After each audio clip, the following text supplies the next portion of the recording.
এবার অঙ্গনওয়াড়ির পরিকাঠামো বাড়াতে বরাদ্দ বাড়ানোর সিদ্ধান্ত রাজ্য সরকারের। রাজ্যের বেশিরভাগ অঙ্গনওয়াড়ি কেন্দ্রের নিজস্ব ঘর বা বিল্ডিং নেই, সেগুলি ভাড়া করা জায়গাতেই চলে। এতদিন কোথাও প্রতি মাসে 200 টাকা, কোথাও 500 টাকা অথবা 750 টাকা ভাড়া দেওয়া হতো। এত কম টাকায় অনেকেই রাজি হতেন না। তখন তাদের বুঝিয়ে সুঝিয়ে অঙ্গনওয়াড়ি ক্লাস করানো হয়েছে। এজন্য বহু জায়গাতে ন্যূনতম পরিকাঠামো থেকে বঞ্চিত হয় খুদে পড়ুয়ারা। বিদ্যুৎ, শৌচালয় বা পানীয় জল ব্যবহার করতে দেওয়া হয় না। একের পর এক অভিযোগ আসার পরে নতুনভাবে এগোনোর পরিকল্পনা রাজ্যের। রাজ্য সরকার অঙ্গনওয়াড়ি কেন্দ্র পরিচালনার জন্য নেওয়া ভাড়া বাড়িগুলির মাসিক ভাড়া বাড়ানোর সিদ্ধান্ত নিয়েছে। রাজ্যের নারী, শিশু ও সমাজ কল্যাণ দপ্তর এই সিদ্ধান্তের কথা জানিয়েছে।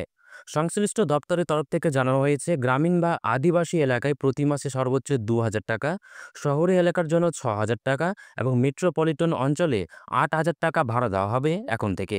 এই ভাড়া ঠিক করার আগে বেশ কয়েকটি বিষয় দেখে নেওয়ার নির্দেশ দেওয়া হয়েছে, যেমন পানীয় জলের ব্যবস্থা, ব্যবহারযোগ্য শৌচালয় আছে কিনা, রান্নাঘর, বিদ্যুৎ পরিষেবা, খাদ্য সামগ্রী রাখার জায়গা প্রভৃতি সেখানে থাকতে হবে।